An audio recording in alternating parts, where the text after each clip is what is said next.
Bom dia, pessoal. Começamos hoje uma nova etapa dos nossos estudos, tá? E para poder falar um pouco sobre ela, eu vou lembrar vocês desse experimento aqui que nós usamos na aula anterior sobre a parte de termometria, tá? Então, por exemplo, a gente coloca aqui alguns gases para dentro, tá? A temperatura aqui está de 300 Kelvin, tá? Mas se eu aqueço, vamos lembrar o que a gente começa a observar, que essas esferinhas, esses gases, né, começam a andar cada vez mais rápido, certo? E é isso que a gente observa.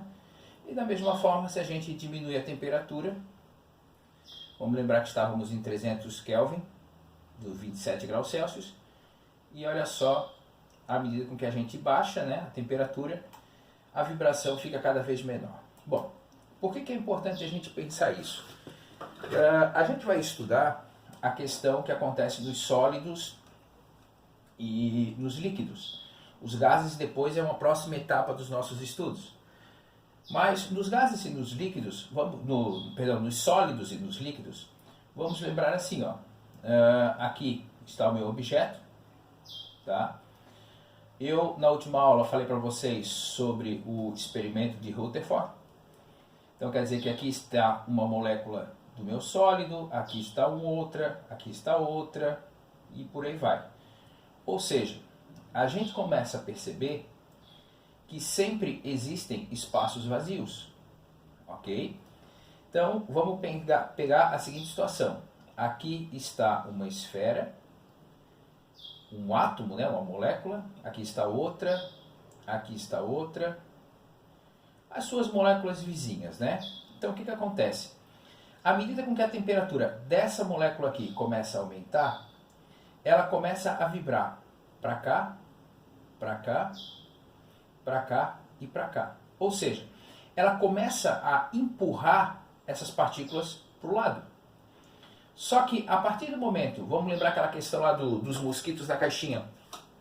A partir do momento que essa daqui começa a aumentar de temperatura e vibrar, ela começa a fazer com que essa vibre mais forte, essa, ou seja, a temperatura de todo esse conjunto vai aumentando, ok? E ao ter essa mesma vibração aumentando para todo mundo, o que eu vou observar numa peça? Numa peça eu vou observar que, por exemplo, fazendo uma figura plana nesse primeiro momento, né? Essa peça começa a aumentar de tamanho para cá, para cá, para cá e para cá. Isso é o que a gente conhece por dilatação térmica. Ok? Então é o aumento das medidas de um corpo, de um objeto, devido ao aumento de temperatura. Tá certo? Então, quando a gente começa a pensar desse jeito, tá? Então, o que acontece? Se eu tenho um cubo, por exemplo,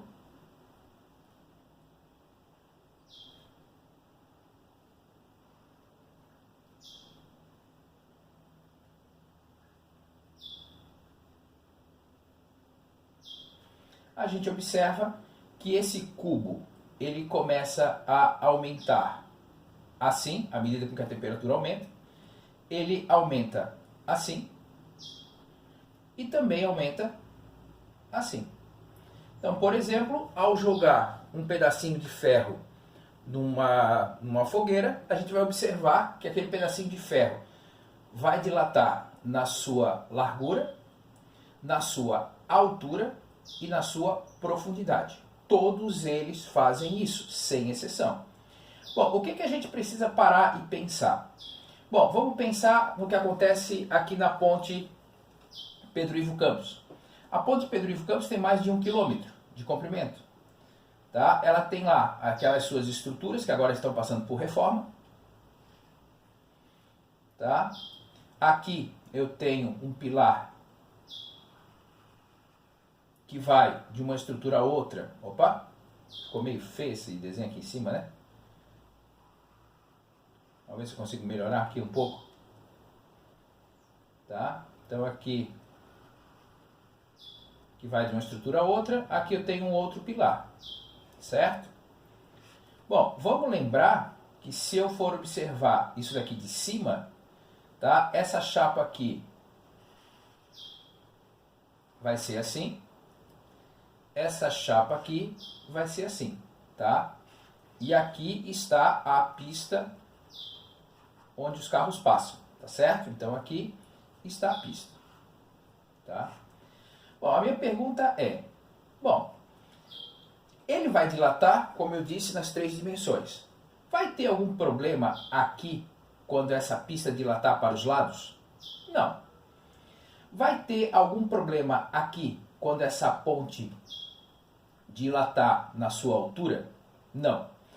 Entretanto, quando a ponte dilatar para cá e para cá, vamos lembrar que esse aqui também vai dilatar e esse aqui também. Se o projetista não deixou o espaço suficiente aqui para essa dilatação, e se essas duas partes por acaso se encontrarem, nós vamos ter problema. Tá? Então, o que acontece? Quando a gente para pensar, todas as dilatações elas são tridimensionais. Mas aí agora a gente tem que parar para pensar caso a caso. Então, por exemplo, aqui, na ponte, apenas o comprimento dela é que me importa. Tá? Outra situação que é comum, tá? Tá lá um poste, tá lá o outro poste, é verão e o funcionário foi lá, botou o fio extremamente esticado. Quando chegar no inverno, a temperatura vai diminuir e esse fio, ao invés de aumentar o seu comprimento, ele vai diminuir o seu comprimento. Se não houve o planejamento para deixar uma certa folga, esse fio corre o risco de se romper. Tá? Da mesma forma, quando chega no verão, o que se observa? Se observa que dependendo do dia da temperatura, a impressão é que esse fio fica mais frouxo. Tá? Então, são essas coisas aqui que a gente precisa ficar atento quando a gente vai estudar os casos de dilatação. Então, a dilatação térmica, ela sempre vai ocorrer em todas as direções e sentidos, tá? Mas eu tenho que estudar caso a caso o que eu vou precisar levar em consideração. Tá? Então, por exemplo,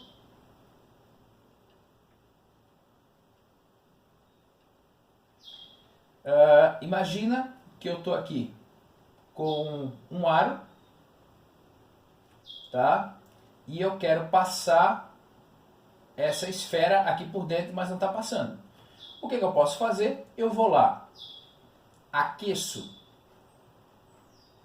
esse aro, tá? Quando eu aqueço, ele se dilata e aí a esferinha acaba atravessando por dentro dele, tá? Agora, o que não faz sentido? Não faz sentido, por exemplo, na questão dos líquidos, né?